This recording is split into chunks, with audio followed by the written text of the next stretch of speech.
menjalankan kios inflasi digital, di mana program kami itu adalah mungkin hampir mirip dengan PT Food Station. Artinya ya kami juga menjual beras nanti ke ASN, karena tentunya selain makan siang kan mereka butuh makan pagi, makan malam gitu ya. Nah, nanti ada yang bypass juga bahan pokok ke ASN juga gitu. Nah, ada juga yang ke UMKM. Nah, ini perlu aturan yang kira-kira mengikat, jangan sampai nanti kami bypass, nanti nggak ada yang makan siang lagi gitu. Karena nanti kami penetrasinya harganya juga memang harga yang rendah gitu untuk ASN. Karena kami ujung-ujungnya nanti larinya ke prinsipal, ataupun nanti kami akan siapkan menjadi manufaktur gitu. Jadi nanti ujung-ujung ke sana. Nah, ini perlu ada pembatasan yang kira-kira perlu kita pikirkan.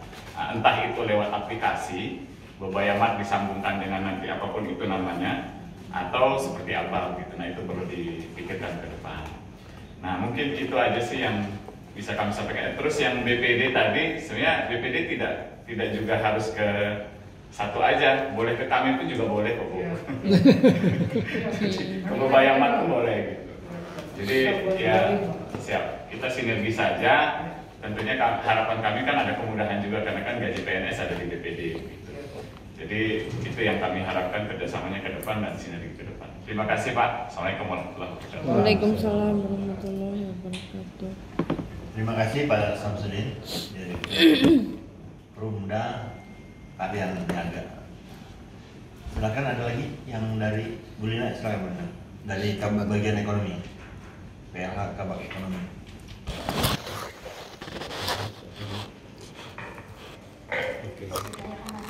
Assalamualaikum warahmatullahi wabarakatuh. Waalaikumsalam. Alhamdulillah hari ini respon yang baik ya Pak Dayat, tindak lanjut dari launching kios inflasi digital Pak di Hotel Swiss Bay kalau nggak salah ya. Alhamdulillah. Baik Pak, kami bagian perekonomian selaku bagian yang memfasilitasi OPD teknis baik perdagangan, ketahanan pangan, pertanian, perikanan, industrian, dan BUMD. Nah, yang mana bahwa bagian ekonomi juga sebagai sekretariat TPID yang tadi kalau saya tidak salah dengar Bapak sudah menyebutkan bahwa Samarinda 5 kali TPID, alhamdulillah. Ya, dan saya berharap selamanya menang terus ini Pak Aswin dan Pak Iwan BI. Doa ya Pak, ucapan adalah doa. Baik, terkait tindak lanjut ini kami siap memfasilitasi apa yang menjadi tugas dan kewenangan kami untuk rapat selanjutnya Pak Dayat, terus berkoordinasi dengan BUMD otomatis karena PDPAU juga sudah memegang SK ini Pak Dayat sebagai pengelola kios inflasi digital yang tadi sangat bersinergi sekali dengan apa yang disampaikan baik Pak Ujang, Pak Dayat dan yang lainnya, bahwa PDPAU sebagai distributor ya tadi Pak, penyedia dana pangan untuk UMKM. Saya berharap semoga UMKM ini sukses dan menjadi unggulan TPID selanjutnya ini Pak Iwan. Semoga ini berlanjut kerjasama tim yang kompak dan pengendalian inflasi tetap terjaga di Samarinda. Sementara itu Pak, Assalamualaikum warahmatullahi wabarakatuh. Waalaikumsalam. Terima kasih Bu Lina. Tolong nanti dilanjutkan nanti rapat ini dengan berkoordinasi dengan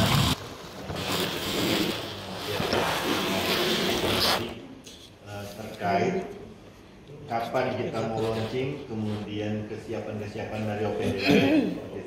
Nanti itu ditindaklanjuti, nanti laporkan dengan Pak Dimpi. Nanti biar Pak Dimpi nanti koordinasi dengan Pak Parmin supaya nanti launchingnya itu betul-betul kita sudah siap gitu. Ya, jadi nanti dengan Pak Parmin Pak Dimpi bisa komunikasi. Silakan, ada lagi Pak Sofyan. Bu itu. Iya, terima kasih. Assalamualaikum warahmatullahi wabarakatuh. Waalaikumsalam. Kadis Kominfo yang saya hormati, rekan-rekan TWAP, bapak-bapak dan ibu-ibu yang saya hormati. Mohon maaf tadi terlambat datangnya Pak Moderator. ujian akhir semester. Jadi apalagi kita hybrid, ada yang online dan ada yang offline. Jadi mau kada mau dosennya harus turun tangan.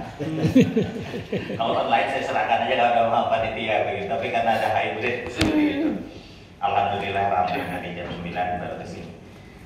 Terkait dengan ide yang sangat luar biasa ini, saya pikir ini bisa menjadi perasaan saya dari 10 kabupaten kota yang ada di Kaltim ini kayaknya baru Samarinda kalau memang momentum ini bisa kita Di laksanakan. Indonesia baru ini, Pak. Ini di Indonesia. Ya. Dunia Pak, dunia. Karena di luar negeri nggak ada ASN Pak. Untuk pada akhirat juga lah.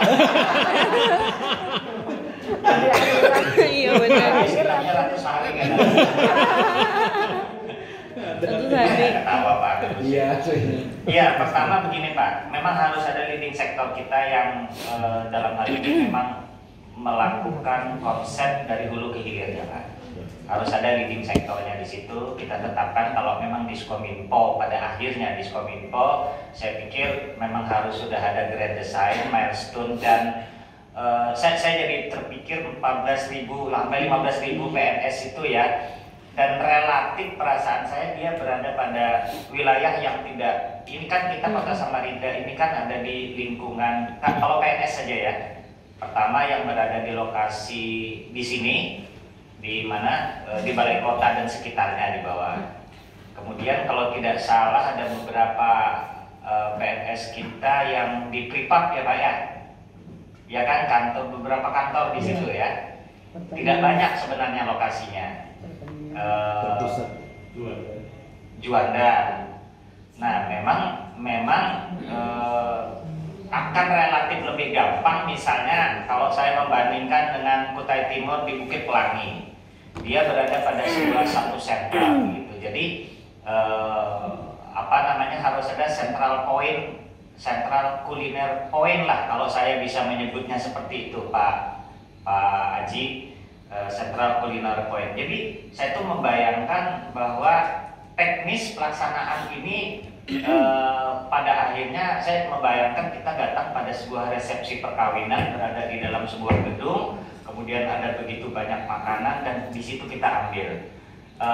Terjadi penumpukan tapi bisa tertib begitu. Nah poinnya kan begitu Pak ya. Dengan 100 sampai 200 tenan ya, 100 sampai 200 tenan ini memang harus kita betul-betul kita harus pikirkan Pak grand design-nya, karena itu berarti kita berbicara tentang rasio satu tenan bisa melayani berapa ratus orang. Kalau perbandingan antara 15.000 PNS dengan 200 tenan, tentu kita ketemu rasio kan. Nah begitu kita ketemu rasio, kita ketemu durasi waktu Pak, karena makan siang ini bagi PNS kan terbatas ya. Perasaan saya dari jam 12 sampai jam 2. Nah, jam 12 sampai jam 2 begitu. Kalau memang filsafat kita menginginkan bahwa program ini memang dalam tanda petik makan siang untuk PNS dulu. Makan siang. Nah, persoalan yang terkait dengan pembiayaan, nah, itu ada sebuah sistem tersendiri. Yang lebih berat menurut saya ini sebenarnya teknis di lapangan ketimbang sistem pembiayaannya, karena sistem pembiayaannya clear lah. Apakah kita melalui kartu digital atau apapun itu saya pikir clear dalam jangka waktu yang pendek. Tapi yang saya pikirkan ini adalah di persoalan teknis.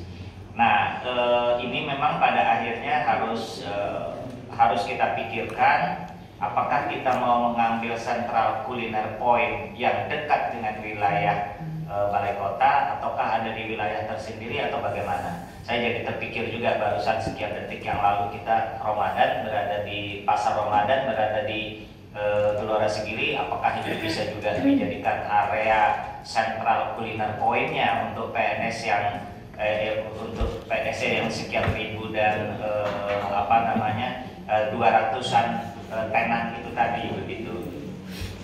Nah tentunya opsi yang juga perlu kita lakukan Pak Haji, bertahap memang Pak, bertahap. Kita nggak bisa blok dengan 14.000, 15.000 PNS ini kemudian dengan 200 tenan itu saya meyakini sangat amat kurang masih. Jadi ya mungkin kita lakukan Itu uji di coba Kadis dulu, SDM itu. uji coba dulu. Iya, Kadis kan. Yang penting di dalam uji coba itu kita membangun sistem.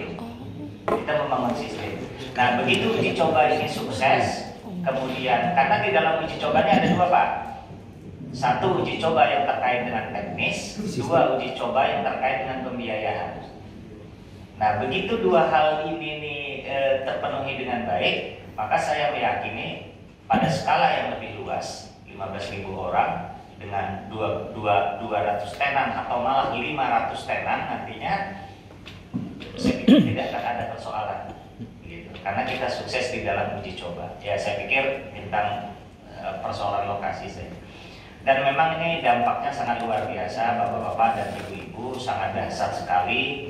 Pertama yang terkait dengan persoalan tumbuh kembangnya UMKM sektor kuliner kita. Ada PPJI nggak? Kalau nggak salah di sini PPJI ya, pengusaha belum Pak, belum. Oh belum diundang. Nah itu juga merupakan bagian daripada penyedia jasa kuliner ya di Kalimantan Timur atau di Samarinda.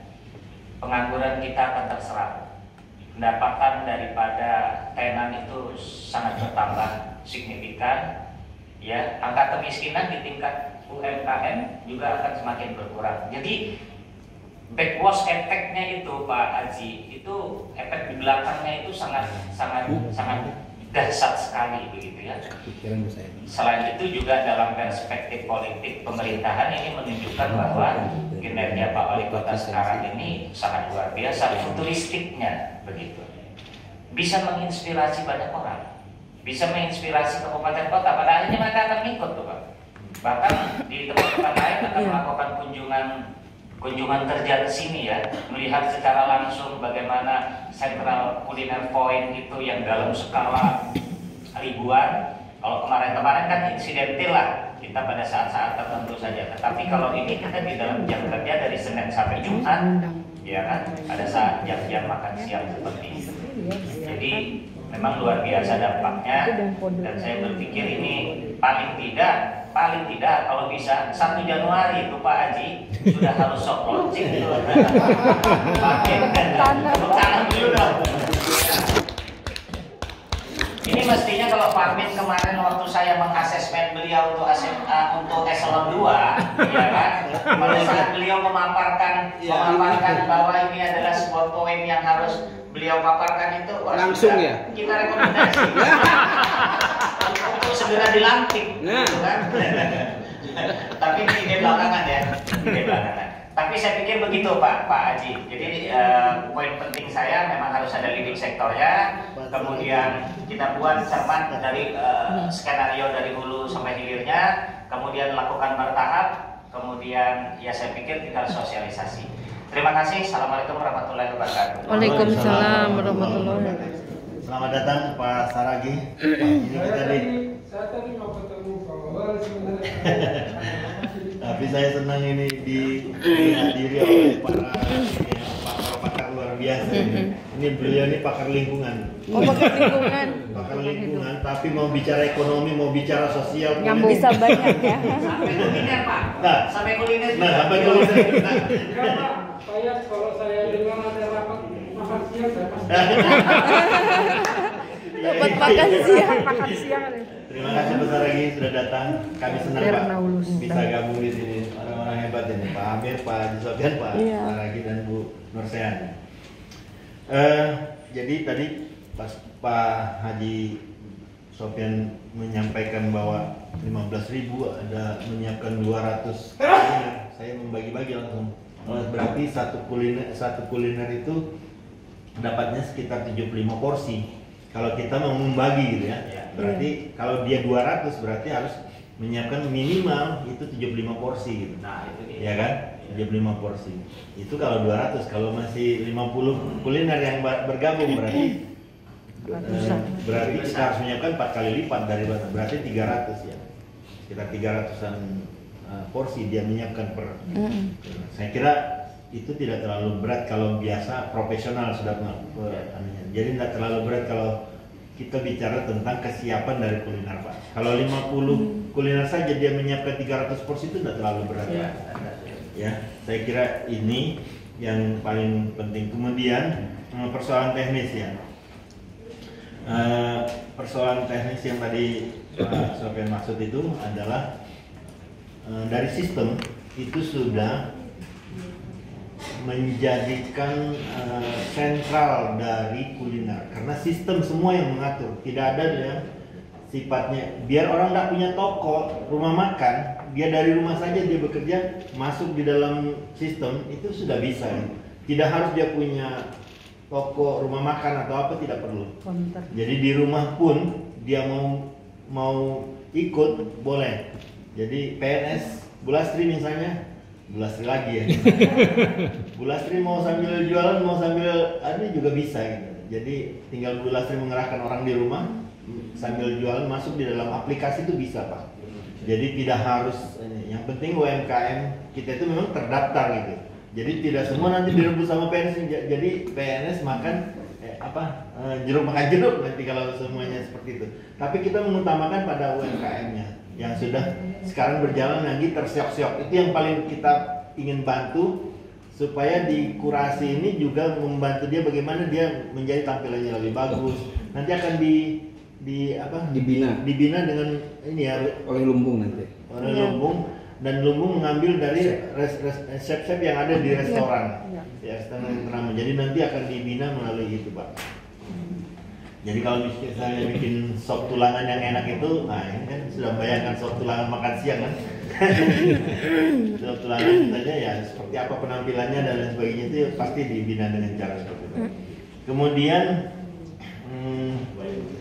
kalau tadi pembiayaan itu kan dari sisi teknis tadi Pak. Pembiayaan yang ingin saya sampaikan, yang saya bisa jawab, pembiayaan ini nanti kita menggandeng Bank Kaltara. Karena gaji dan tukinnya pegawai itu berada di Bank Kaltara. Nanti transaksi itu dia tinggal transaksinya tunai semua Pak, dengan secara sistem gitu.